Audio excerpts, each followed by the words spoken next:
Welcome back, everyone, to the Kenny Wallace Show, brought to you by JEGS, the leader in high-performance aftermarket car parts. As I always say, go to jegs.com. They have it all for your car or truck.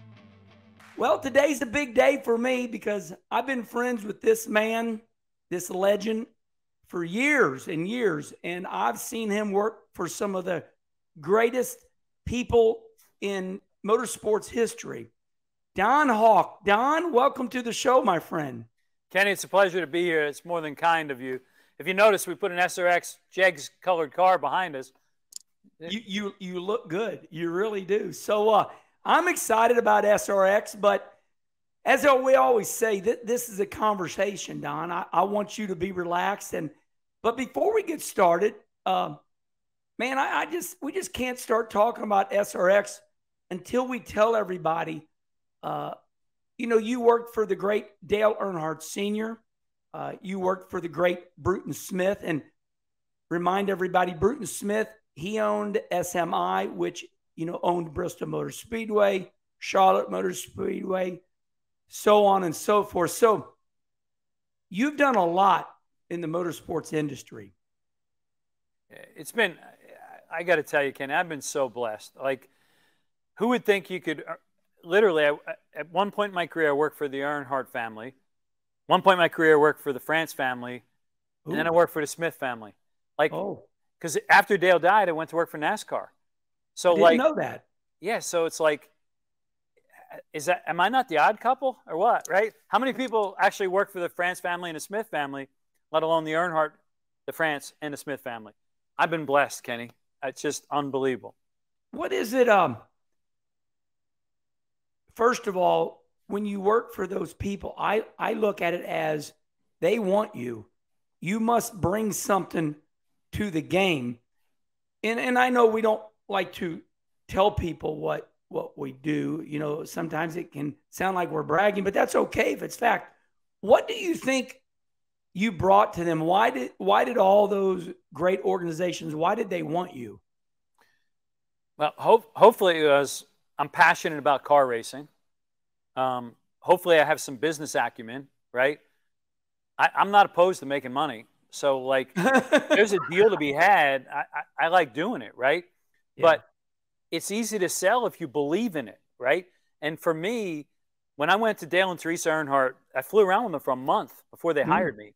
And believe it or not, we're flying in this King Air, we're going all over the place. And Teresa looks at me and she goes, "What are you going to do different for us than anybody else has done for us in the past?"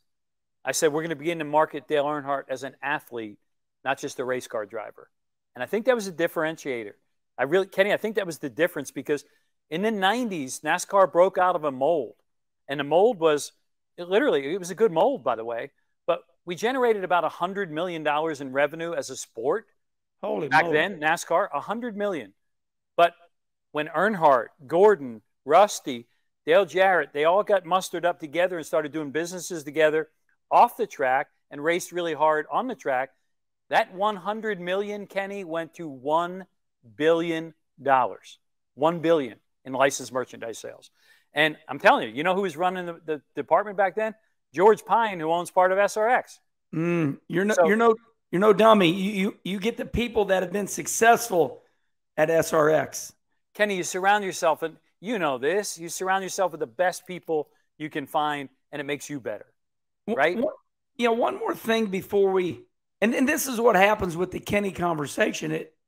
It tends to be a conversation. So before we move on to SRX, Chase Authentics. I remember Chase Authentics you were part of.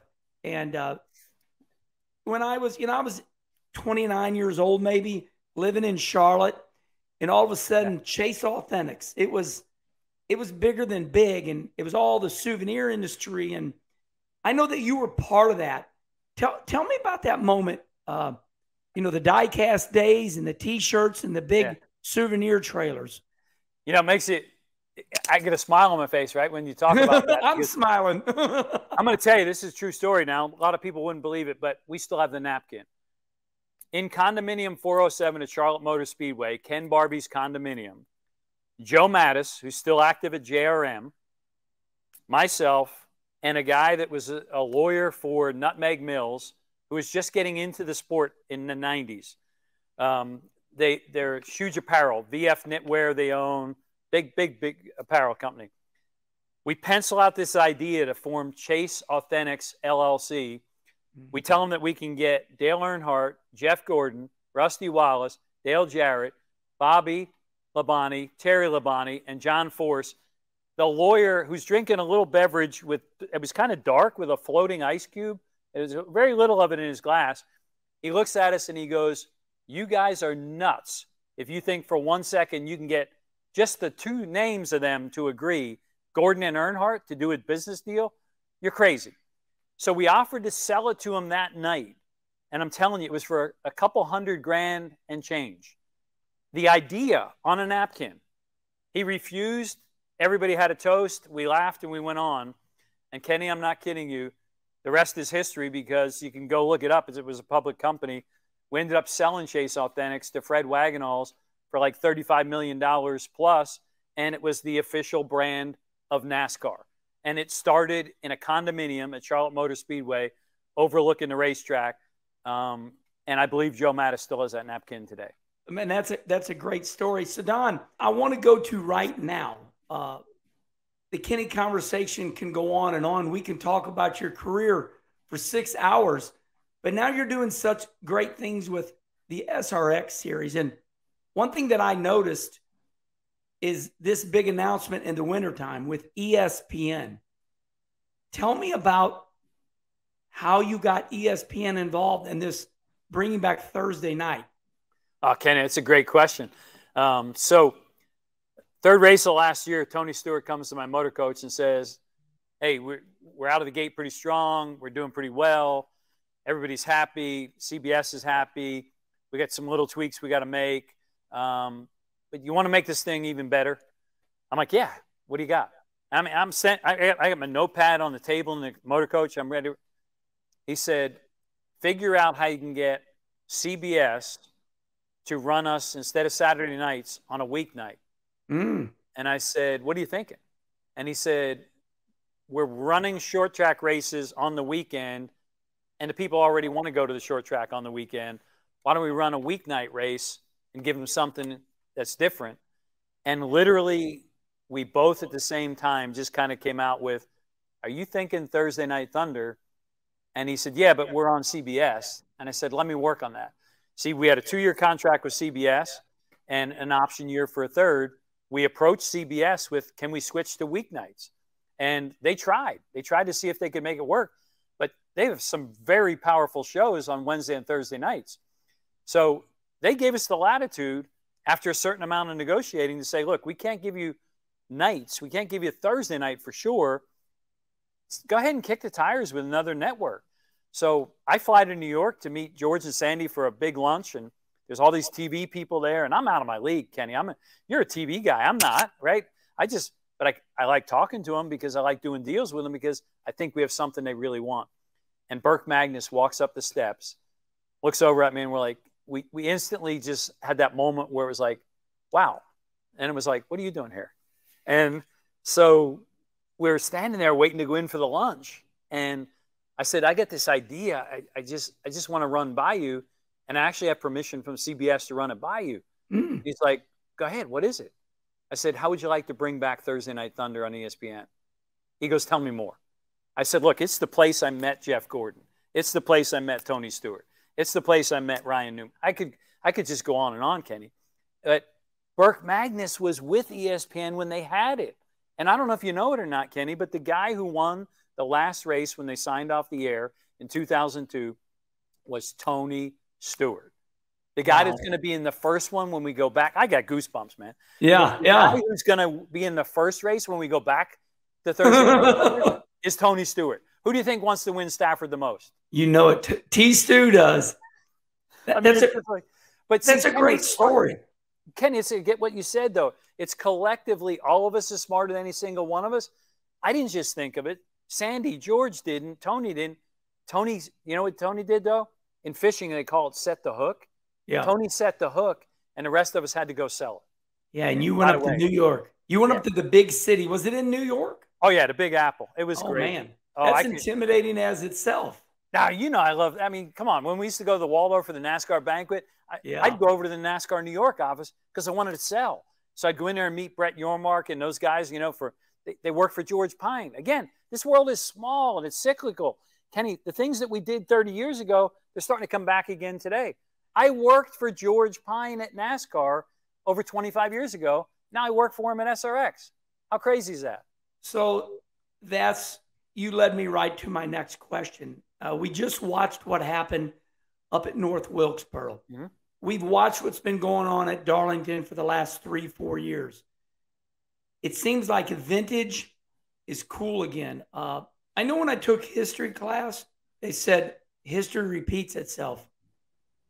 In your mind, what do you think about the success of everybody coming back and wanting to repeat Thursday Night Thunder, wanting to go back to Wilkesboro? They're talking about Nashville. What's this all about in your mind? Kenny, I think it's good because I got to tell you something. I think we lost our way a little bit, right? Yes, so I agree.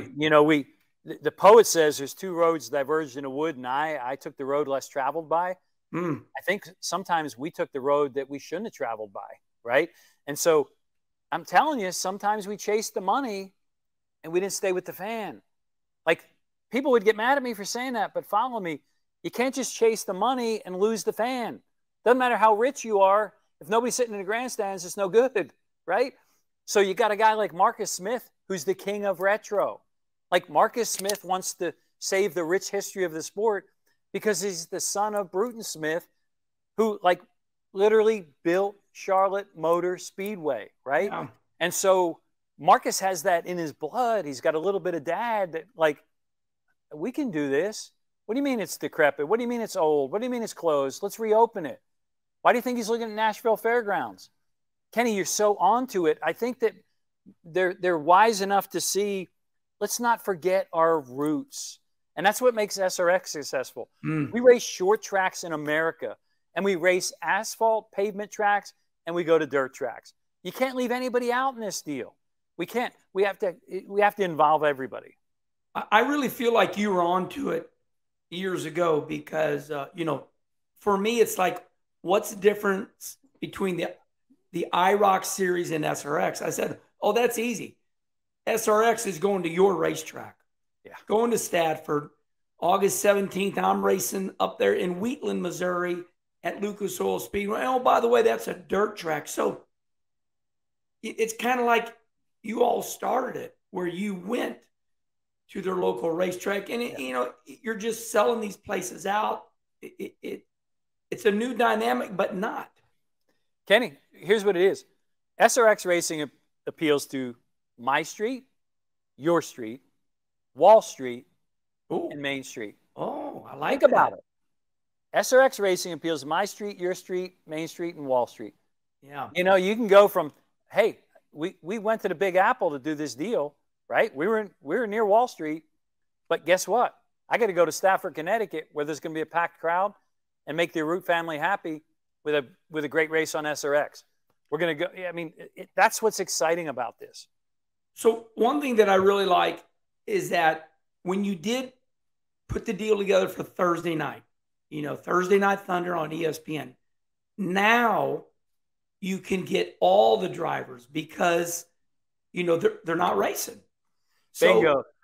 I see you have world-class drivers, Marco Andretti and Kyle Busch and, you name it. They're all running with you now because they want to, and it's exciting. How hard is it to call those drivers, get a hold of them, and just give me a look inside your phone calls? You call these drivers up, and how's it go? Yeah, it's pretty cool. Kenny, like last year when I first got here, right, they had no drivers, no track sign, no drivers, right? So I got to do that, but I'm really blessed to have a Rolodex, and people actually will return my call or return my text, right? You got a Rolodex. Yeah, so I reached out and hey, are you interested in doing SR? First question I had was, are you doing it again? what racetracks you gone to and all that. So I signed to 6 racetracks, boatload of drivers, went on. But here's the exciting thing about my second year. This year, Kenny, it went from 8 or 10 tracks that were interested in having SRX races to 43 tracks. And while Tony Stewart and I were on the phone, narrowing it down to 6 or 7 in case one of the 6 needed a fallback position, while I was on with Tony, a 44th racetrack called while we were on a conference call together. Wow. And I was like, wow, that's really big. But here's what's exciting. I started texting and calling drivers between December 25th and New Year's in that window of time to see who could I get to drive, right? And I am telling you, Denny Hamlin, definitely interested. Kyle Busch, definitely interested. Tell me more. Kevin Harvick, definitely interested. Tell me more. Clint Boyer, definitely interested. Tell me more. Joseph Newgarden, definitely interested. Tell me more. Kenny, it was like, are you kidding me? I felt like I hit Powerball. Yeah. Because the only reason they're all available, from Joseph Newgarden to Ron Capps to Kyle Busch, is because we're on Thursday night. We're not interfering with anybody's race weekend. The neat thing about it is when I talked to Roger Penske and Walt Zarnicki, talked to Jim France and Steve Phelps, it was, guys, we're off your weekend. We're not interference. We're just going to go to a short track and have fun. And Roger Penske's guys looked at me and said, look, a high tide lifts all ships. Every time you mention a past IndyCar driver, a current IndyCar driver, we get a free announcement. And he said, thank you so much. And Roger gave us Ernie Francis Jr., okayed him. Joseph Newgarden okayed him. Last year, Blaney okayed him. Like, he believes that this is a good thing. A high tide does indeed lift all ships. And we're not interfering with anybody running on Thursday night. So when I look at the driver lineup, yes, you've got all the superstars, but this Paul Tracy really stands out as the villain. The fans love it. I mean, they eat it up. They boo him. He loves it. He's playing the character. But, you know, when I follow Paul Tracy on Instagram, you know, it's like Rusty Wallace says. Yeah. It's sad to say you have to remind people because they remember what they went to. Paul Tracy, he's another guy that I use this phrase now, has done it all. He's really good. And tell me about Paul Tracy, the dynamic of him running every race. So he's not afraid to use up his car. Oh boy. He's not afraid to use up the bumper in front of him, right? Yeah. So yeah. Like, and him and I had to sit down 2 or 3 times last year. And that's the neat part about my job is, and not only get to do this, I'm doing something I love, but, you know, I have school in session with Paul Tracy a little bit. And if you look, Paul Tracy was driving a number 3. I knew a guy that drove a number 3. I knew a guy that was kind of rough in a number 3. And believe it or not, we talk about that. But you can sell roughness, you can sell persona if it performs. And that's the thing I kept telling Paul Tracy. You got to finish the deal. You got to finish the race. You can't just wad somebody up and then you have a broken car and you're lame the rest of the night.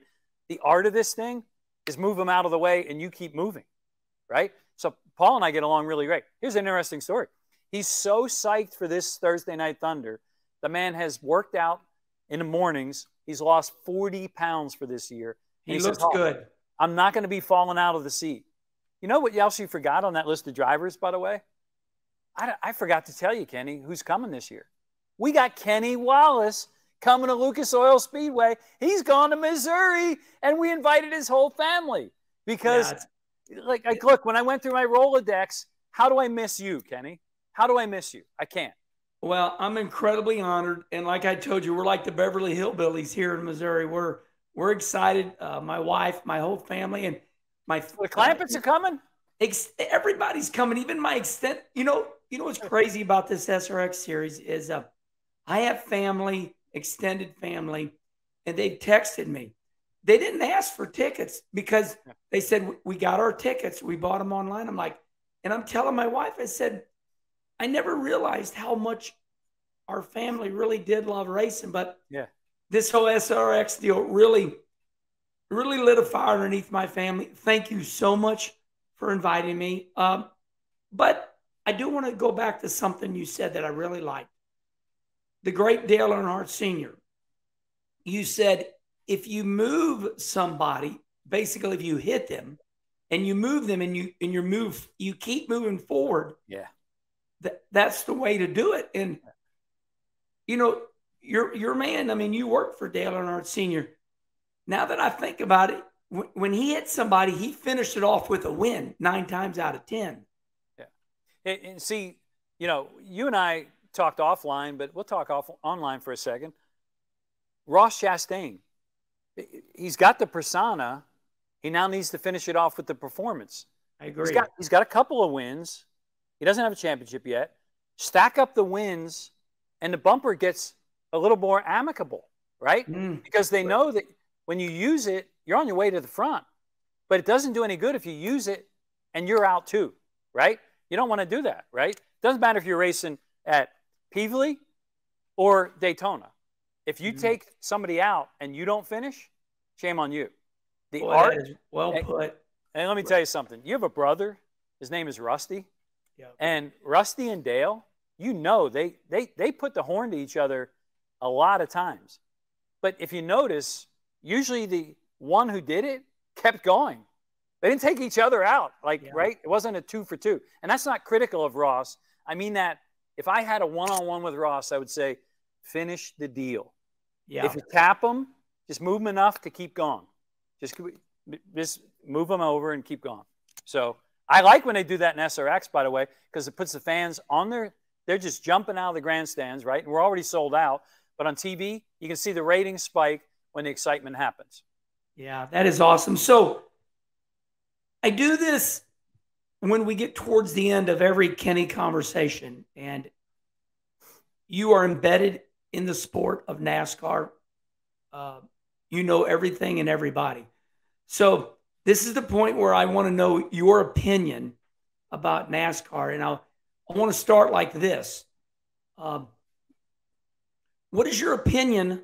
And I have about 3, we're going to break it down 3 times, so don't unload it all at once.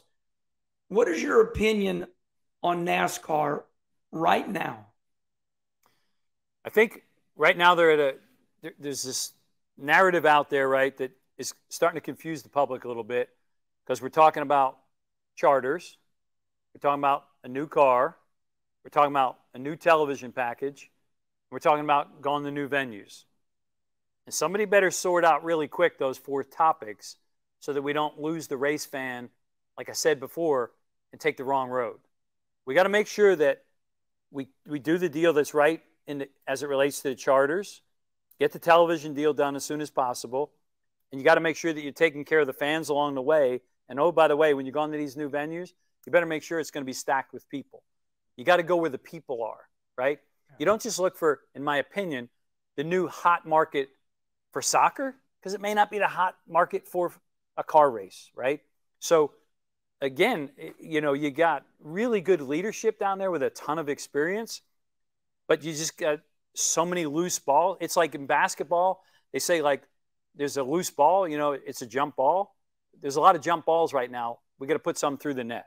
That would be my, and by the way, I don't mean that critically. Oh, no. I mean that humbly, because I've been there with them, and I don't envy the position, but less narrative about question marks, more narrative about exclamation points would be a home run. Boy, I couldn't agree with you anymore. I feel the same way that, you know, NASCAR was its best. And since vintage and we're going back and everything seems to be better when we repeat the good days, the rule changes, the fans never even knew about rule changes because it was all about the race and the superstars. And we don't know what the rules are from week to week. And I do agree with that. So let's switch to the other one. What is your opinion on the new next gen car? It's changed the sport in a massive way. What is your opinion on the car? So I was really blessed, Kenny, at the outset of the new car. Marcus Smith had some concerns like, what is it we're switching to, and how's it going to impact my races? How's it going to impact our fans? And so he spoke with Steve O'Donnell and Jim France, because I was at that point the chief competition officer at Speedway Motorsports for Bruton and Marcus, right? So they got permission for me to attend the next gen tests. I was at 11 of the first 13 tests. So I watched this car go from hard to steer, too hot to drive, like all the, like backing it in, gone, oh, that was a lot harder hit than I thought it was going to be. And they didn't throw me out of the room. Like, they let me in the garage, and I watched it and I observed it. And I really think the idea and the notion is really, really good. We just have to have some changes need to be made, right? And I'm not behind the curtain like I used to be behind the curtain. I used to have an office in the R&D center. I don't have an office there anymore, so I don't know what's going on there. But I think that they are now making some significant changes. One of them just announced for Charlotte this week in the greenhouse area of the race car for safety. That's a really good thing. I think that the idea was to level the playing field, but in an effort to level the playing field, maybe one or two kinds of racetracks don't really like this car. You know, if they were dating each other, they're not getting along right now. I agree. Yeah. So it's no secret that it does not perform well on short tracks. We go to Martinsville, it's follow the leader. Wilkesboro is follow the leader. So we assume they're gonna get that fixed. So the last NASCAR question is the officiating of penalties and inspection. I pose this question to all our friends on the NASCAR side, and you're on the NASCAR side. So what is your opinion on penalties, these crazy $400,000 penalties for Rick Hendrick Motorsports, and the way the car is inspected? For me, remember, I was part of that process, right, for a while. So you have to inspect the car to get it right. But I think when the fan leaves the racetrack, they absolutely positively need to know who won. And that shouldn't be changed. Hell that yes. should not be changed the week after. No way. It's just so either the inspection at the racetrack needs to be the end all be all. I'm not saying you can't take 2 or 3 cars to the R&D center. Oh, look what we found. And then, by the way, give them that warning that you used to get years ago. Don't bring this car back. We've all gotten that one, Kenny. Defend against it. Yeah. You know, here's my thing on NASCAR, Kenny. It's been so good to me. Yeah, I'm telling you, the Earnhardt family was so good to me. The France family was so good to me. Bruton Smith was so good to me. I owe it to the sport, Kenny. I want to leave the sport better than it found me.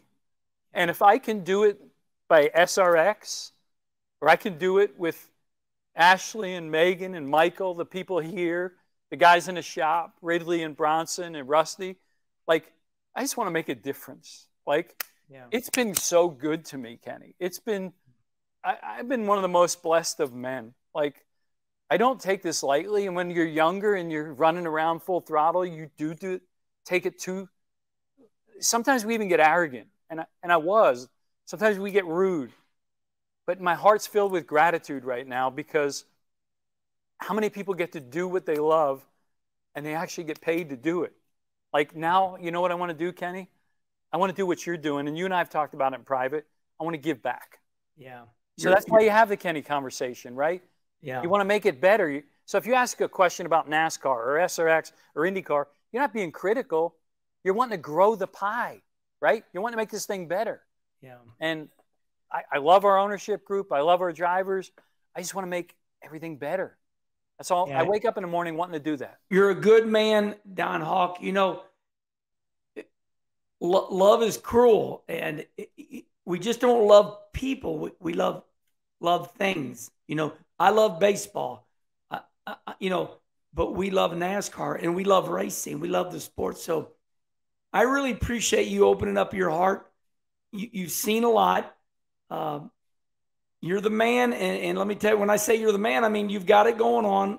This SRX series is something you've definitely put your stamp on. You've already made big changes in a good way, bringing back Thursday Night Thunder on ESPN. Don, when is the first date? Let's remind everybody, when's the first race? We head to Stafford on June 13th. Awesome. June. Sorry. I'm thinking of last year. July 13th, we head to Stafford. Then from there, we go to Thunder Road in Vermont. From there, we go back to Motor Mile in Virginia. From Motor Mile, we go to Berlin, Michigan. Berlin, Michigan to Eldora. We finish up at Lucas Oil Speedway, where you can see Kenny Wallace. You can see Kenny Wallace live on August the 20th. Well, you're a good man, Don. We appreciate your time so much. And remember, everybody, we are in podcast form now. We're on Spotify, iTunes. You can listen to this interview on your way to work. And Kenny Wallace, the Kenny Conversation. As I always say, the Kenny Wallace show's over there. Kenny Conversations over here. And it's one of my favorites. So check us out. And until then, the Kenny Conversation just keeps on rolling. Thank you all. Thank you.